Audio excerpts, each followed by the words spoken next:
하나님 아버지, 이 아침 주의 말씀을 함께 묵상하고 깨닫기를 원하여 나온 주의 자녀들에게 은혜와 평강이 넘치기를 원합니다.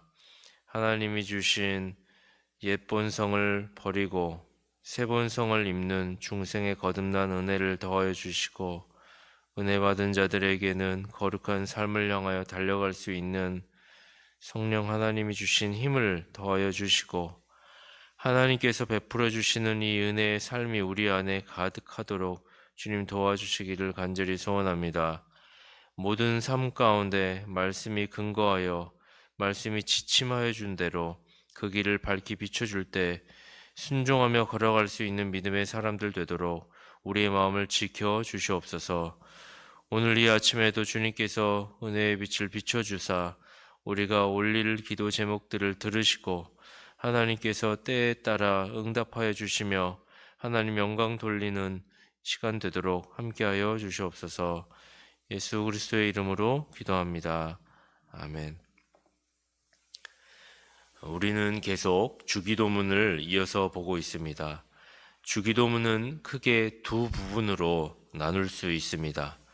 하나님의 영광에 관한 부분과 인간의 필요에 대한 간구에 대한 부분입니다.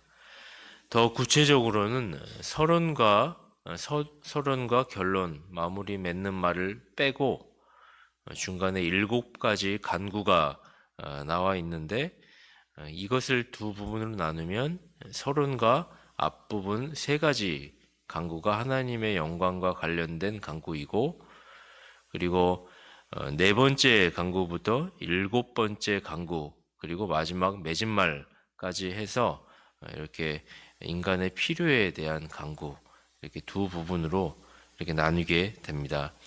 오늘은 뒷부분인 인간의 필요에 관한 부분 4가지 기도와 결론 부분을 살펴볼 것입니다. 첫째로 4번째 간구인 11절이죠. 오늘 우리에게 일용할 양식을 주옵시고에 관하여 살펴봅니다. 이 간구는 우리의 필요를 채워주시는 것과 좀 더 직접적으로 관련된 간구입니다. 이 세상에서의 영적인 복지를 위해 우리의 육신적인 삶은 필수적입니다. 그래서 하나님은 하나님의 영광과 나라와 뜻에 관한 일들에 대해 기도하신 후에 현재의 삶의 필수적인 것들을 위해 기도하라고 하십니다. 이것들을 구하지 않는 것을 혹 고상한 신앙으로 여기는 자들이 있지만 그래서는 안 되는 것이죠. 우리는 현재 우리의 필요를 하나님께 구하고 얻을 자격이 있고 그렇게 해야만 합니다. 주님이 그것을 가르치십니다. 11절에 보면 우리는 일용할 양식을 구하는데, 그 양식이라고 하는 단어 아르토스, 빵이라는 뜻을 가졌습니다. 그래서 이 단어를 어떻게 해석하느냐에 따라 교부 시대부터 여러 의미로 나뉘었습니다. 이것을 영적인 의미의 양식으로 해석해야 된다. 아니면 반면에 육신에 먹을 것을 달라는 것으로 해석해야 된다라는 해석으로 나뉘었던 것이죠. 우리는 먼저 주님이 이 아르토스라고 하는 빵이라고 하는 단어를 또 다른 곳에서 썼던 것을 확인할 수 있습니다. 그것은 사탄의 유혹에 돌들로 떡덩이가 되게 하라 라고 했던 부분에서 주님께서 그 말씀에 대응하시면서 사람이 떡으로만 살 것이 아니요 하나님의 모든 말씀으로, 입으로 나오는 모든 말씀으로 산다라고 대답을 하실 때 사람이 떡으로만 살 것이 아니오의 그 떡, 그 단어가 바로 이 아르토스, 이 단어인 것이죠. 근데 이 본문을, 이 내용을 주님께서 구약 성경 모세오경을 인용해서 한 말씀이셨습니다. 신명기 8장에 보면 주님께서 그 내용을 가지고 오셔서 사탄 마귀의 돌들로 떡덩이가 되게 하라라고 하는 말에 대한 내용을 대응하신 것입니다. 그러므로 주님께서 그 대응할 때 사람이 떡으로만 살 것이 아니오라고 했을 때 그 떡에 대한 의미, 용례를 알려면 우리가 신명기 8장에서 그 본문이 어떤 순간에 나왔는지를 이해하게 됐을 때 잘 알 수가 있을 것입니다. 신명기에서 모세가 이스라엘 백성에게 신명기는 모세의 세 편의 설교로 구성되어 있지 않습니까?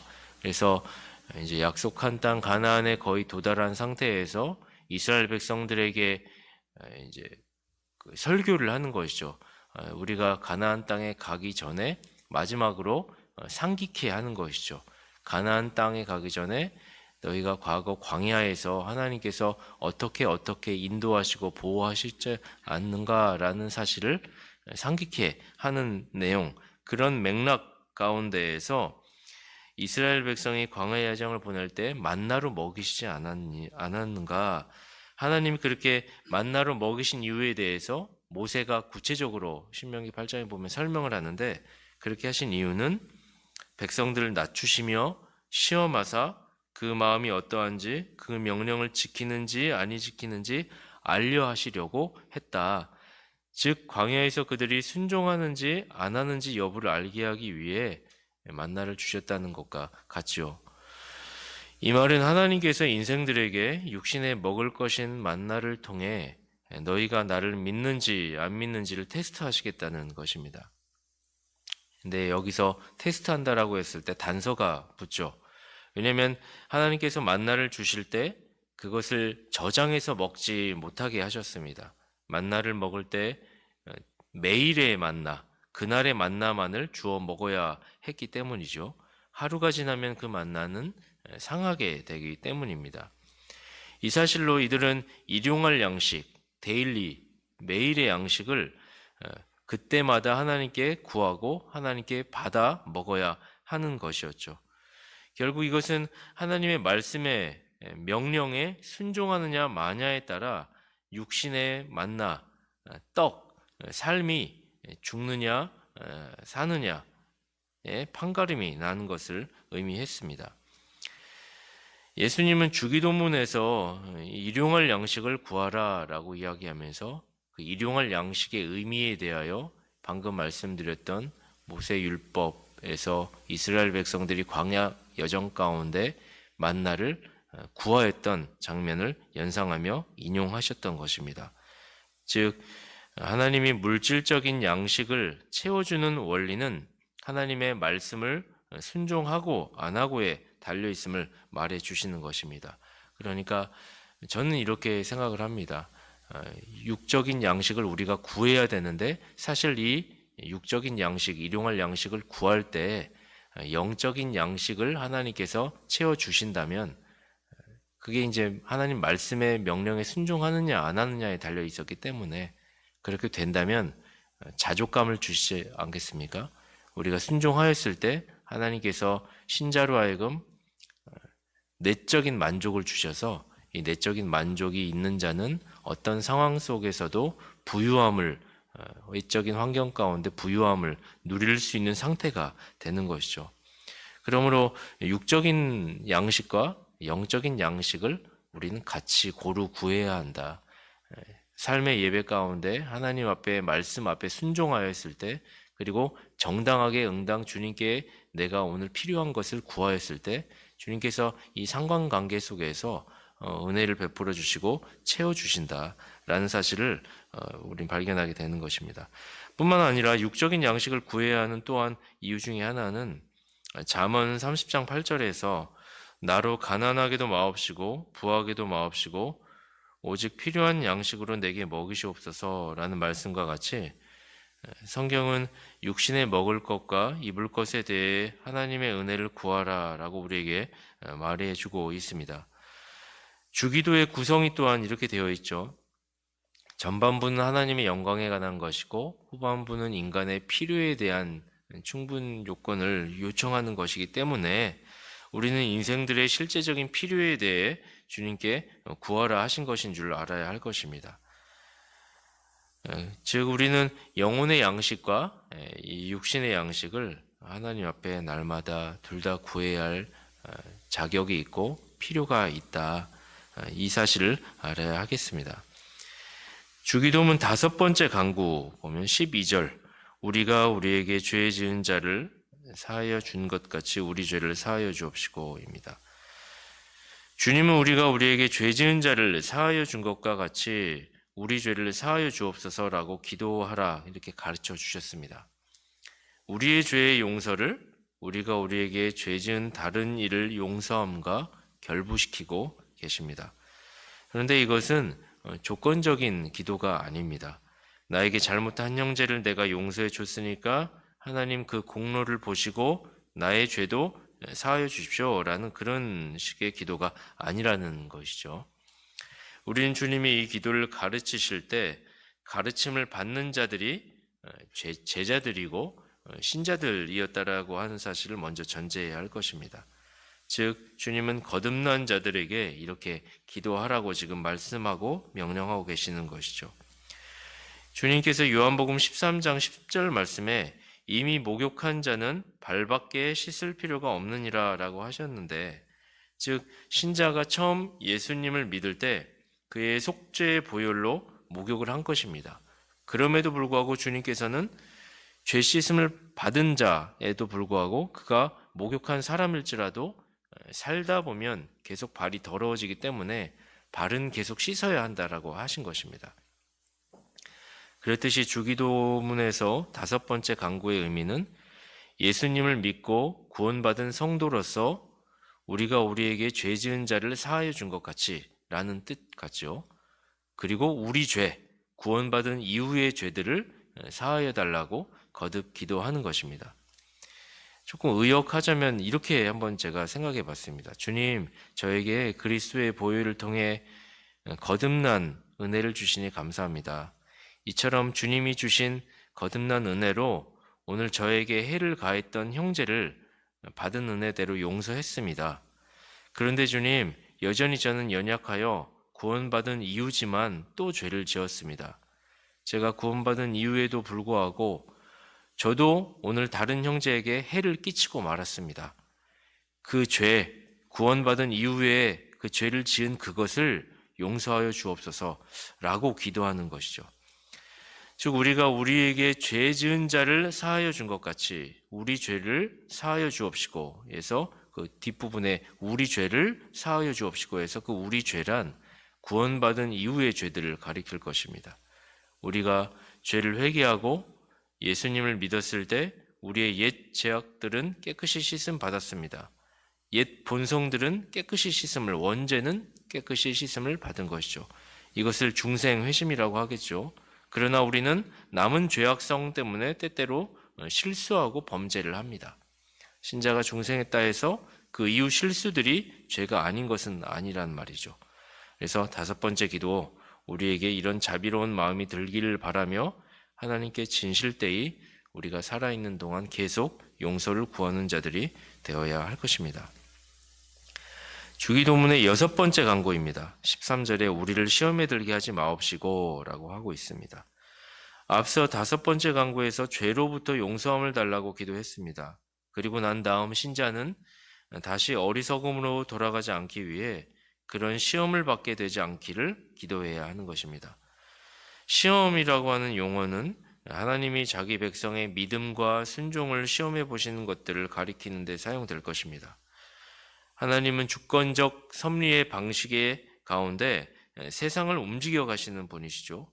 그러므로 모든 피조물은 하나님의 주권을 가지신 창조주의 처분에 맡겨져 있는 상태에 있습니다. 그 하나님은 때로 선을 이루시기 위해 악을 사용하시기도 하십니다. 따라서 모든 문제 속에 모든 시험을 신자에게도 허락하시고 허용하시는 것이죠. 그러므로 신자는 하나님께서 신자에게, 나에게 시험하시기로 결정하셨음을 알게 된다면 그것이 죄를 유발할 가능성이 있을지라도 그 시험에 굴복해서는 안 되며 시험 당할 때 견딜 만한 힘을 달라고 기도해야 하는 것입니다. 하나님이 주시는 시험을 넉넉히 이겨냄으로써 우리의 믿음을 단단히 해 나가야 할 것이죠. 또한 하나님은 자신의 허용적 의지 가운데 사탄을 내버려 두사 신자로 하여금 죄에 빠지도록 유인하여 시험케 하실 때가 있는데, 그때 신자는 주님께서 제자들에게 시험에 들지 않게 깨어 기도하라 라고 하신 것과 같이 늘 깨어 기도해야 할 것입니다. 주기도문의 7번째 간구입니다. 13절 중반절에 다만 악에서 구하옵소서 이렇게 되어 있습니다. 주님은 마지막 간구로 7번째 간구 다만 악에서 구하옵소서라고 하셨습니다. 악에서 구하옵소서, 악이라고 하는 표현은 악한 자, 곧 시험하는 자, 마귀로부터 구하옵소서라는 뜻입니다. 우리를 지키사 마귀의 공격을 당하지 않게 하시고 그 공격들로 인해 무너지지 않게 해주십시오라고 기도하는 것입니다. 우리는 하나님이 미워하시고 사탄이 사람을 미혹하여 무너뜨리기 위해 사용하는 악으로부터 구하여 달라 기도해야 된다는 말입니다. 세상의 악에서, 탐욕에서 말미암아 세상에 존재하는 부패에서, 사망의 악에서, 사망에 쏘는 것으로부터, 죄에서 우리를 구해달라고 기도해야 하는 것입니다. 우리 자신들의 정욕과 우리 자신들의 악한 마음과 악한 사람들로부터 우리에게 함정이 되게 하거나 우리를 먹잇감으로 놓는 자들로부터 구하여 달라고 기도해야 합니다. 우리는 모든 시험을 전적으로 없게 해달라고 기도하는 것은 물론이요, 시험으로부터 심판받지 않게 해달라고 기도해야 합니다. 시험은 신자를 극심한 침체로 데리고 가 해칠 수도 있기 때문입니다. 베드로가 주님을 맹세코 저주하며 부인했지요. 그리고 나서 베드로가 느꼈을 좌절감과 낙심, 이것 또한 사탄의 시험이었을 테니 말입니다. 우리는 악이 우리를 완전히 지배하지 못하도록 구해야 합니다. 이 기도가 우리가 절망의 순간에도 배교하지 않도록 해주시는 간구이며 종국적으로 순교의 날에 하늘나라에 데려가실 때 이끌어줄 도움이 될 것이기 때문입니다. 마지막으로 주기도문의 결론 부분 13절 하반절에 나라와 권세와 영광이 아버지께 영원히 있사옵나이다. 아멘. 하나님의 완전하심에 대한 송영입니다. 이 송영은 앞에서 드린 기도들을 강조하기 위한 청원으로 사용됩니다. 간구자는 기도한 사람은 이 기도를 통해 하나님의 완전하심을 찬양함으로써 하나님의 은혜로운 응답이 있을 것을 기대하게 됩니다. 우리의 기도는 바로 이러해야 할 것입니다. 하나님의 완전하심에 대한 찬양이 풍성해야 합니다. 신자는 하나님을 찬양함에 있어서 그의 완전하심과 영원하심에 대해 찬양하며 그의 은혜로운 응답을 들으리라 기대해야 할 것입니다. 우리 안에 있는 것과 우리에게서 나오는 것 중에는 칭찬할 만한 것이라고 아무것도 없습니다. 그러므로 우리는 우리가 기도드리는 하나님의 성품에 소망의 근거를 두어야 합니다.